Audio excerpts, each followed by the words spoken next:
viéndonos. Vamos a leer en esta noche otro texto que nos habla acerca de la Biblia y la importancia de la Biblia durante todo lo que queda del mes de agosto, que es hoy, y a partir del domingo que viene vamos a estar estudiando y aprendiendo sobre la importancia de la Biblia, ¿no? ¿Qué dice la Biblia sobre la Biblia? Y entonces quiero que vayamos estudiando y aprendiendo estas verdades. Muy bien, ¿cómo leer la Biblia? Es el texto de hoy.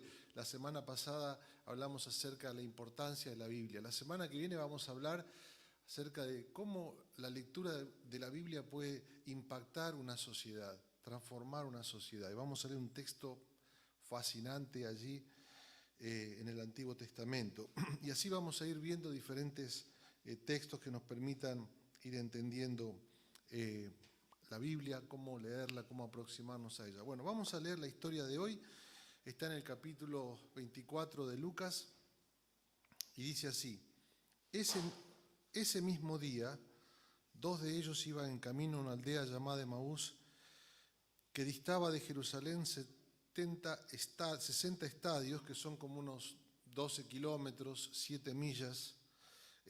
Iban hablando de todo lo que había sucedido, y mientras hablaban y discutían entre sí, Jesús mismo se acercó y los iba acompañando, pero ellos no lo reconocieron, y es que parecían tener vendados los ojos.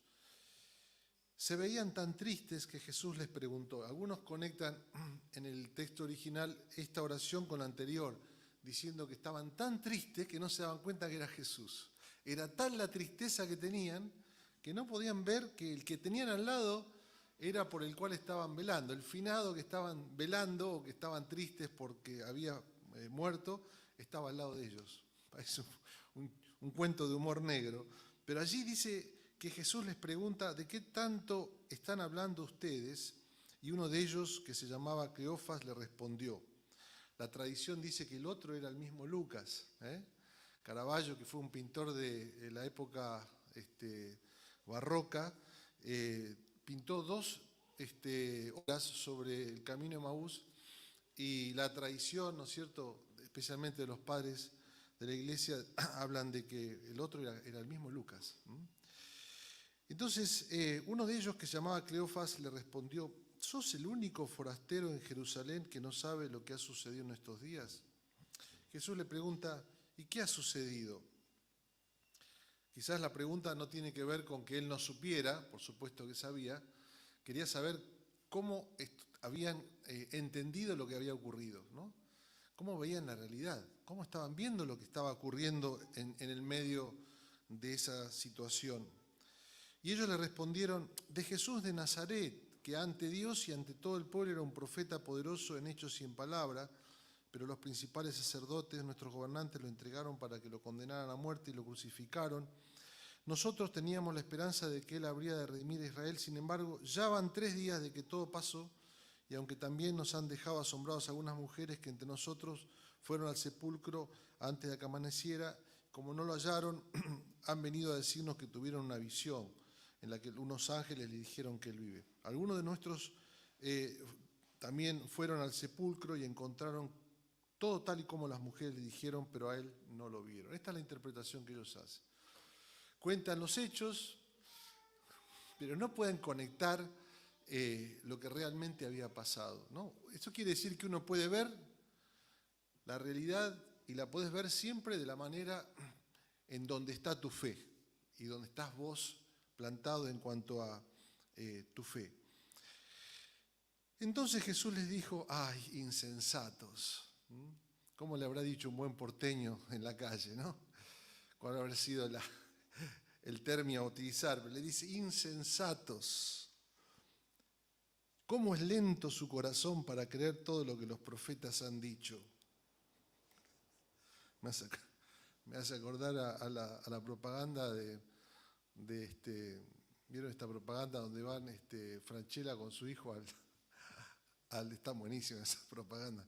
Y una que dice una sanata, el hijo tan terrible, y Franchella mira arriba y dice: llévame, Barba, llévame, como diciendo: no puedo soportarlo más, ¿no? Aquí el Señor está diciendo, Señor, ¿qué es esto?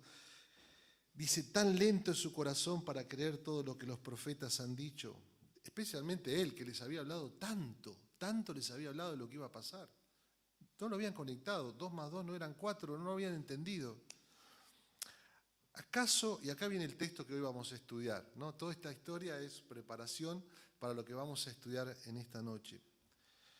¿Acaso no era necesario que el Cristo padeciera estas cosas antes de entrar en su gloria? ¿Acaso no era necesario que el Cristo padeciera estas cosas antes de entrar en su gloria? Y partiendo de Moisés y siguiendo por todos los profetas, comenzó a explicarle todos los pasajes de las Escrituras que hablaban de él. Llegaron a una aldea donde iban, Jesús hizo como que iba a seguir adelante, pero ellos lo obligaron a quedarse, le dijeron, quédate con nosotros, ya es tarde, ya es la noche.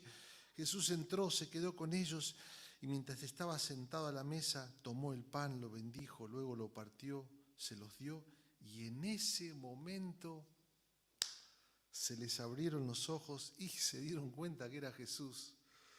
Pero él desapareció de su vista.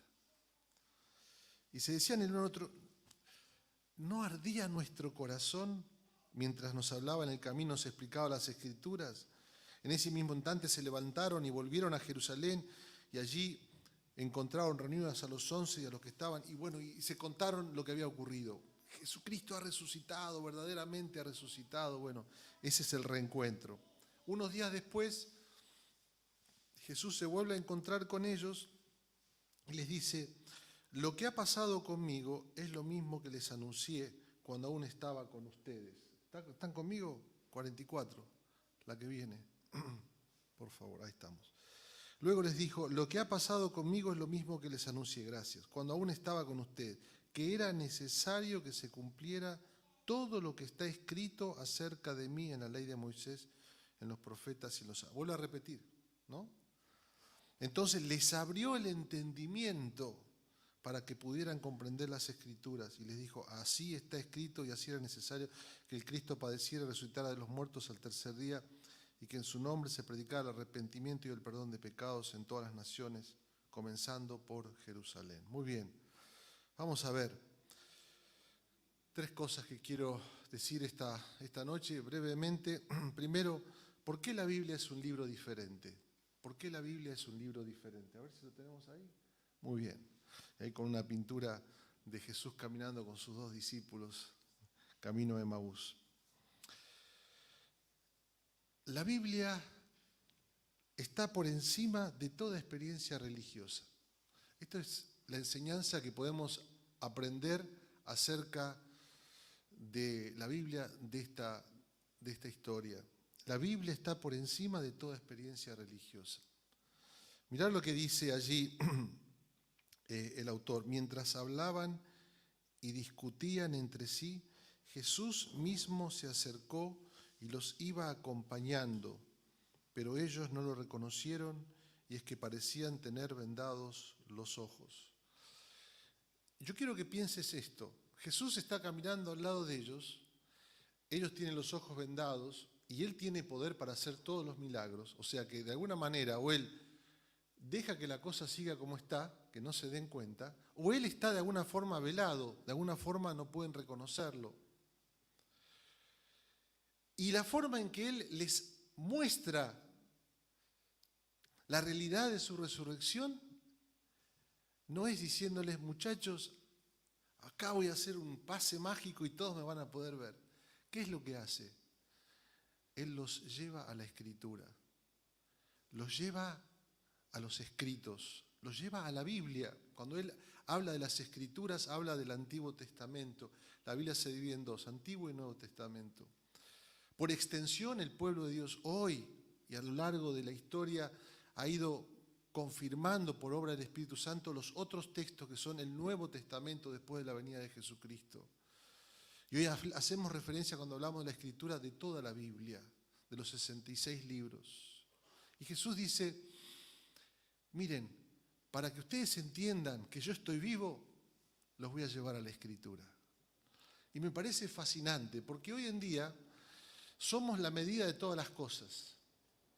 Y Todas las cosas pasan por cómo nosotros la entendemos. Y si yo no la entendí, bueno, entonces nadie la tiene que entender. Y definimos también la espiritualidad de la misma manera. Algo me tiene que pasar para que...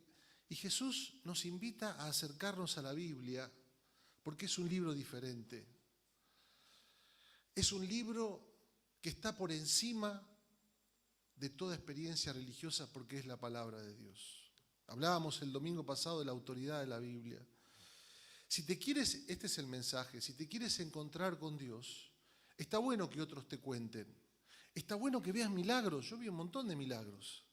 Y me encantan ver milagros y oro por milagros. Y he visto milagros, los veo hoy. Dios hace cosas maravillosas. A veces lo hace con intervención humana y a veces lo hace sin intervención humana, porque Él es Dios. Pero Él, si hay una forma que quiere que lo entendamos y que lo conozcamos, es a través de la Escritura. Si hay una forma que quiere que entendamos quién es Él y lo que Él ha venido a hacer en Cristo, es a través de la Escritura. Por eso decimos que la Biblia está por encima de toda experiencia religiosa.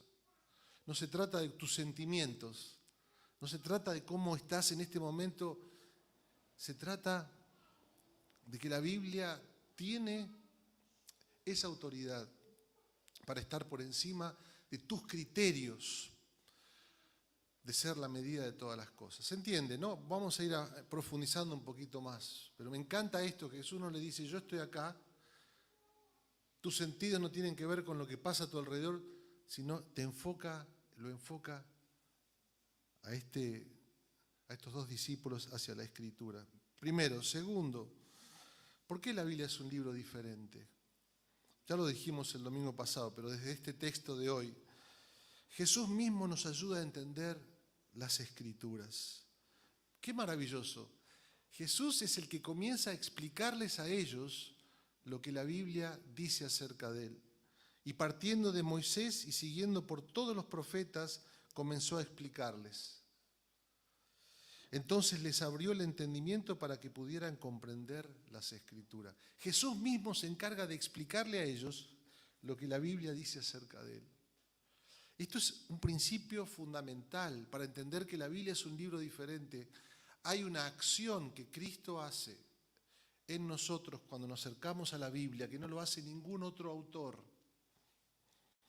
porque no tiene el poder, porque ya no está más con nosotros. Me encanta leer Roberto Alt, me encanta leer Jorge Luis Borges, me encanta leer autores de antes y de hoy, pero ninguno de ellos tiene el poder para ayudarme a interpretar lo que ellos quisieron decir. Solo la Biblia tiene ese poder, porque es palabra de Dios. Y hay una acción misteriosa de Cristo resucitado, hablándonos y enseñándonos el poder y el mensaje de la Escritura. Mira cómo lo dice la Confesión de Fe de Westminster, que es una confesión muy antigua evangélica del siglo XVII, dice: sin embargo, confesamos que la iluminación interna del Espíritu de Dios es necesario para que se entiendan de una manera salvadora las cosas reveladas en la palabra. Mira lo que dice este otro autor, muy interesante. Dice lo siguiente, a ver si encuentro la cita, me encanta. Dice este autor citando a otro autor, dice: el mismo Espíritu entonces que habló por boca de los profetas debe introducirse en nuestros corazones para persuadirnos que ellos proclamaron la fidelidad de lo que les había encomendado el Señor. ¿Qué quiere decir esto? Que hay una acción del Espíritu Santo, del Espíritu de Cristo resucitado, cuando nos acercamos a la Biblia, que nos ayuda a entender la Escritura de una manera profunda. Por eso no es un libro común, es un libro poderoso, es la palabra de Dios. Y tiene esa posibilidad de transformar todo aquello que toca. Quiero alentarte en cuanto a esto.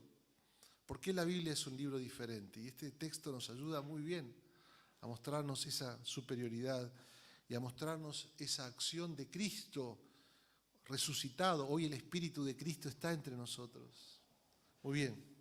Cuando te levantas a la mañana y me encanta hacer una lectura que vamos a hablarla el domingo que viene, que se llama la Lectio Divina, que es la lectura de la Escritura y la vamos orando y meditando en ella, en ese momento que abrís la Biblia y estás leyendo delante de Dios, el Espíritu Santo está obrando en tu corazón.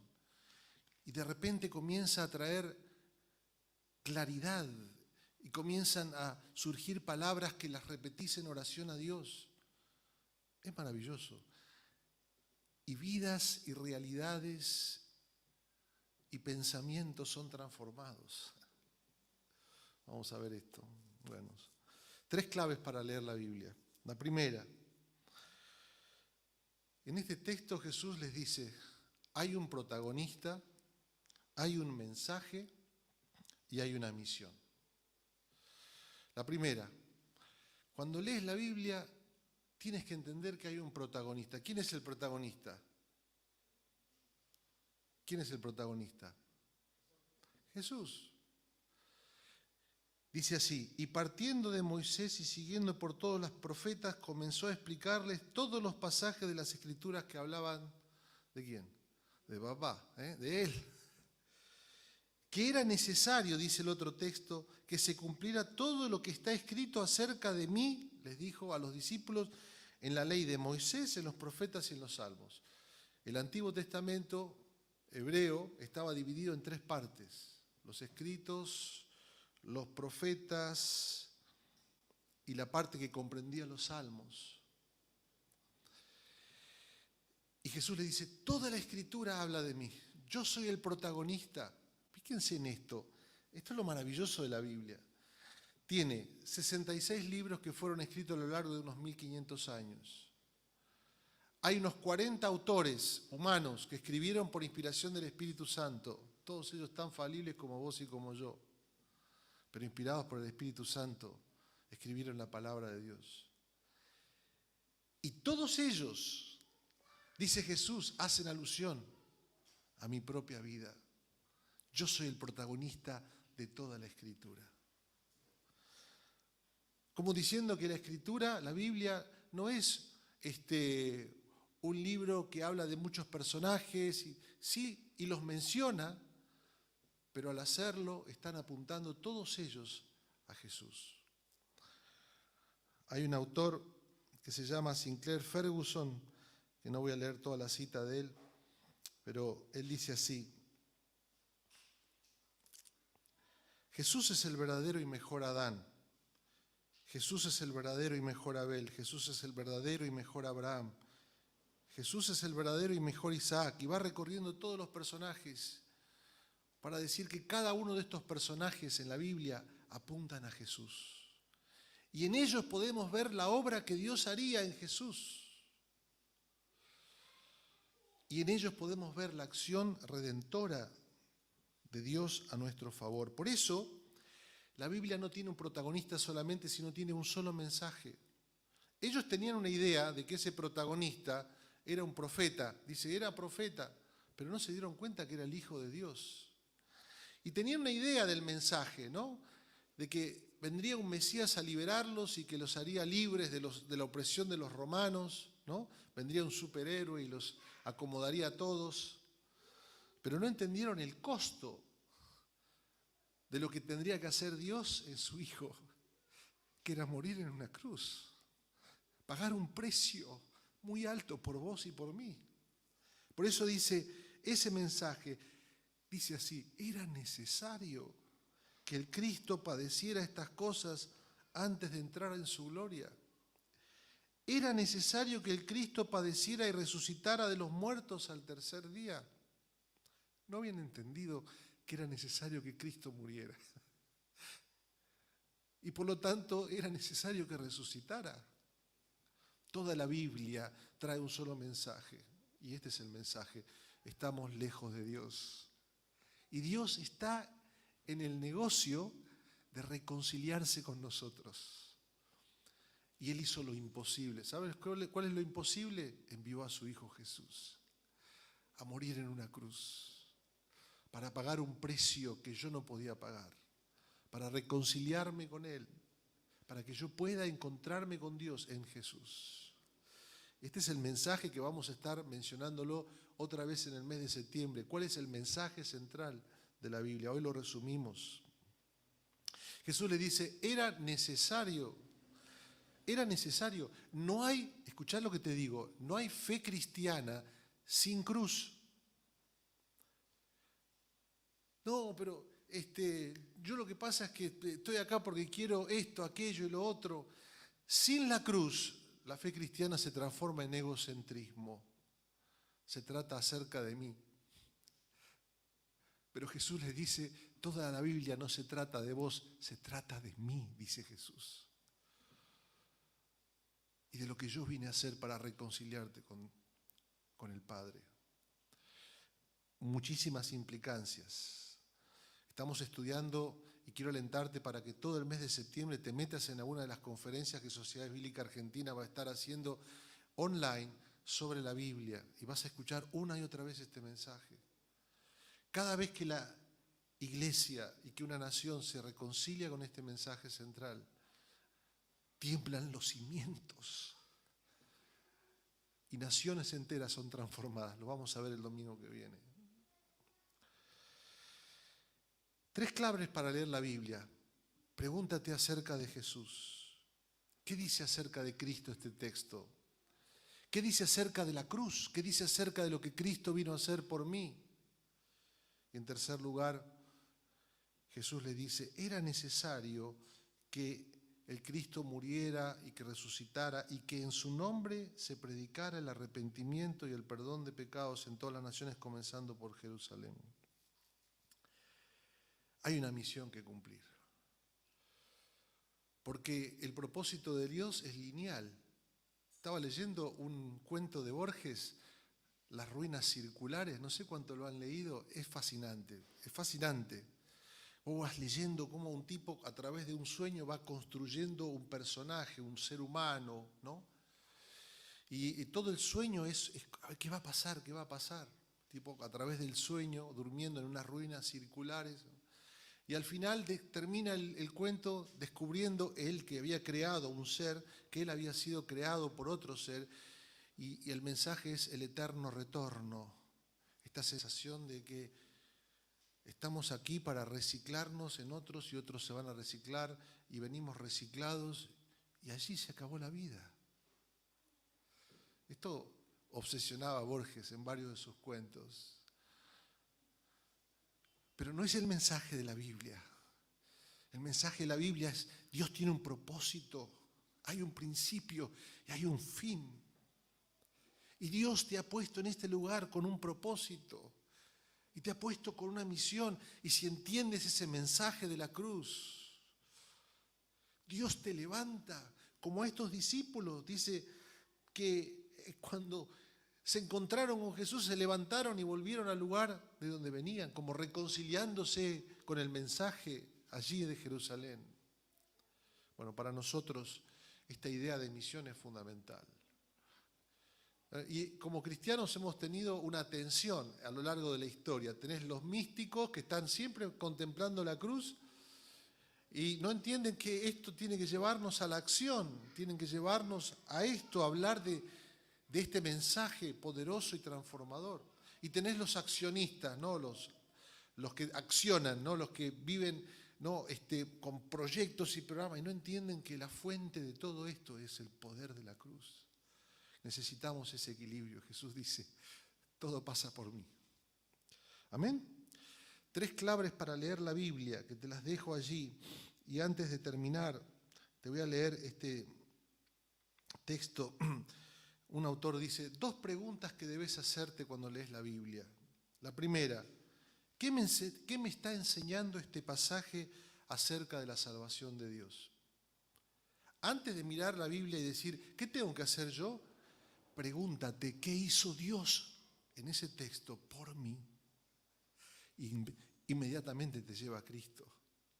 Segundo, ¿qué me enseña este pasaje sobre mi necesidad de ser salvo y redimido?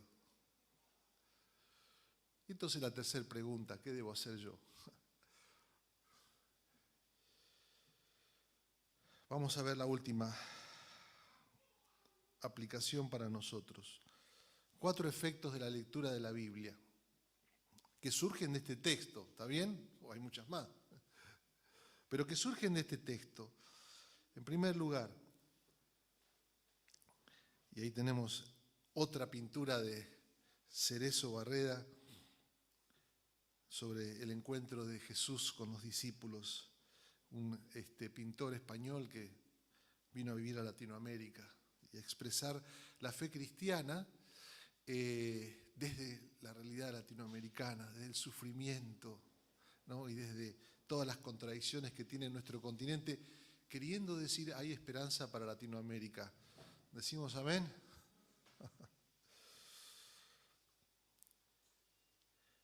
Cuando lees la Biblia, corrige tu manera de ver las cosas. Mira lo que dice, se le abrieron los ojos y lo reconocieron. Y dice el texto allí en el 45, ¿sabe la palabra en griego original? La palabra es sunieimi. Se les abrió el entendimiento para que pudieran comprender.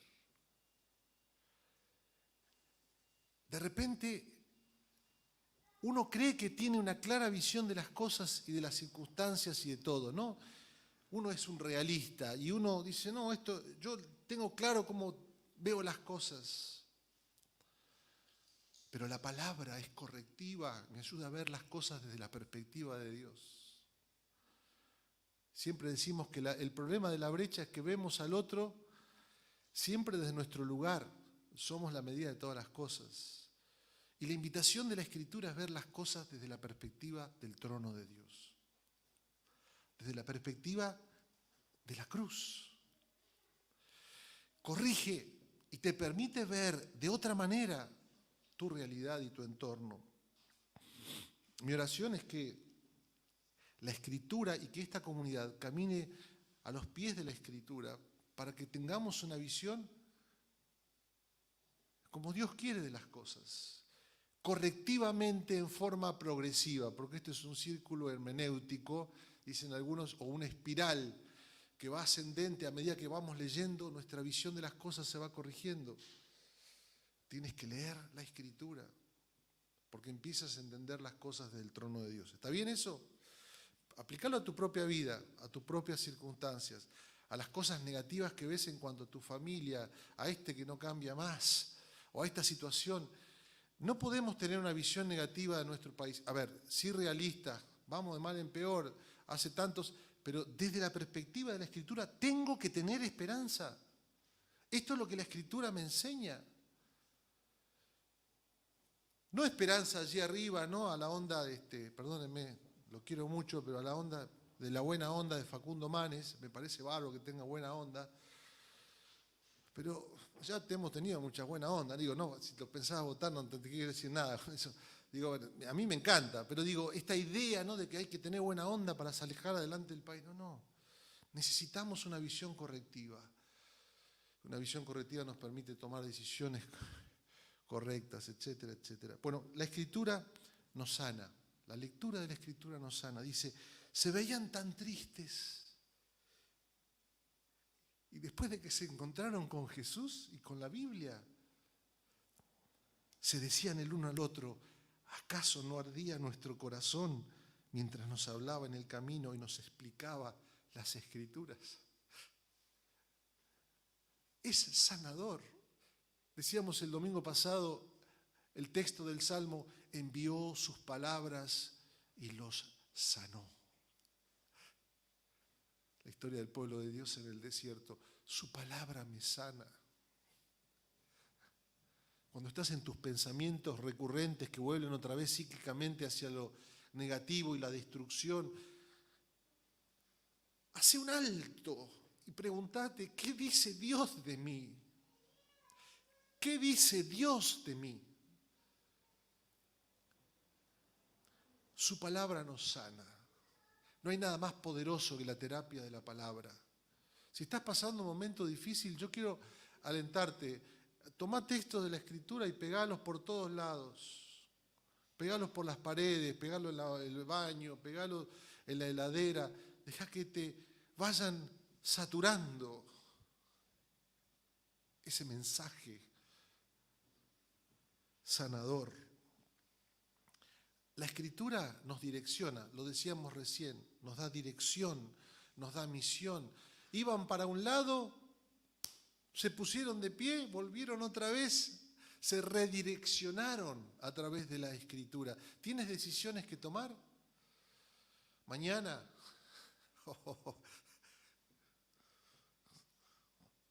¿Tienes decisiones que tomar? No, ya no quiero ni hablar. Señor, dame tu palabra. Dame tu palabra, dame la guía de tu palabra. Ayúdame, Señor, a tomar esas decisiones. Guíame, direccióname. Muéstrame tu voluntad, Señor. Leete el Salmo 119. Es el salmo más largo de toda la Biblia. Estoy tentado, son 15 domingos, lo vamos a dar, vamos a dar. Vamos a ir leyéndolo el Salmo, todo sobre la palabra de Dios. Nos direcciona, nos enseña. La palabra de Dios nos une, y termino. Volvieron y construyeron una comunidad alrededor del mensaje. Dios nos une, Cristo nos une, su palabra nos une. Somos el pueblo de un libro, de la palabra de Dios. Mire, quiero decirte algo, yo lo decía esta mañana, acá hay diferentes formas de pensar, políticas para hablar de una manera muy actual y presente, y está muy bien, a mí me encanta, porque en la diversidad existe una armonía de criterios, y es solo posible construir una comunidad con diversidad de opiniones, por ejemplo, en cuestiones políticas, si el mensaje central está aferrado a la palabra, a la Escritura. Y estos diferentes ángulos de aquellos que quieren servir a Dios, pero que tienen a veces visiones diferentes, ayudan a construir una narrativa que es transformacional para una nación o para una ciudad. Porque la gente que se acerca acá encuentra que hay algunos que piensan de una manera, son de esta letra, ¿no? Y otros son de esta persona, y otros son de esta idea y otros son anti de todos los demás. Pero dice, tenemos que construir algo juntos. No es posible construirlo en la tensión o en la enemistad. Y quien puede darnos el mensaje y la comprensión y el proyecto surge de la palabra de Dios. Es una construcción. Hay que construir primero comunidad. Hay que comer más juntos. Hay que visitarnos más. Hay que valorarnos por lo que somos, amados por Dios. Y después podemos sentarnos a discutir qué pensás o qué dejás de pensar. Pero construyendo una comunidad a la luz de la palabra, yo creo que hay esperanza para nuestro país, para nuestra sociedad. Así que el domingo cuando tengas que votar, yo no te puedo decir a quién tenés que votar,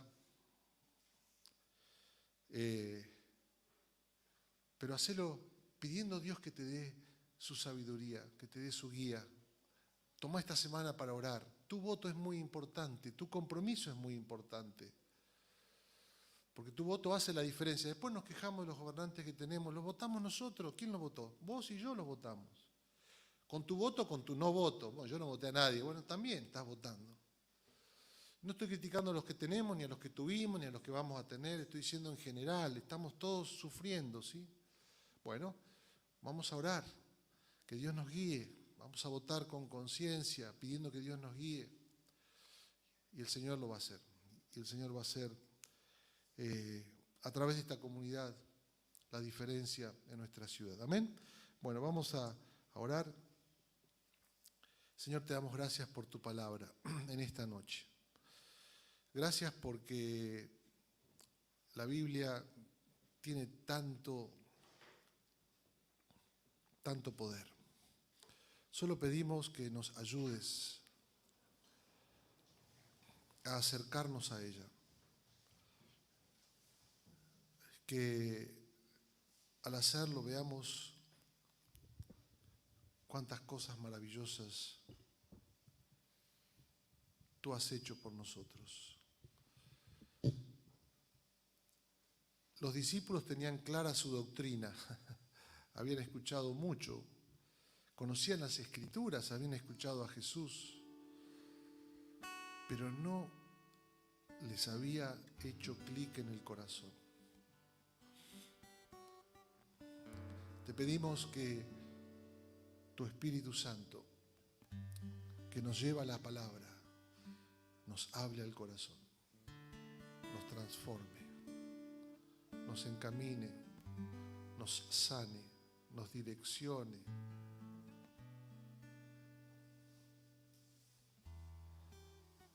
Háblame, Señor Jesús. Que nuestro corazón pueda arder al escuchar tu palabra. Vamos a pedir por un momento, de cara a la responsabilidad ciudadana que tenemos el domingo que viene, cada uno pidiendo que Dios bendiga a nuestra patria, que Dios bendiga a Latinoamérica, acá somos de otros países también. Señor, necesitamos el mensaje de la cruz en nuestra nación. Pedimos que la bendigas, pedimos que nos ayudes a votar con responsabilidad. Sabemos que no hay un ser humano perfecto, ni hay proyecto perfecto, pero vamos a orar y vamos a pedir que nos ayudes, Señor. Y vamos a pedir que tú acompañes a nuestra nación en este tiempo, que levantes hombres y mujeres que vayan crecientemente teniendo noción de un Dios y de este Dios que nos llama, nos pide y nos da cuenta de nuestras acciones. Señor, nos ponemos en tus manos, en el nombre del Padre, del Hijo y del Espíritu Santo. Amén.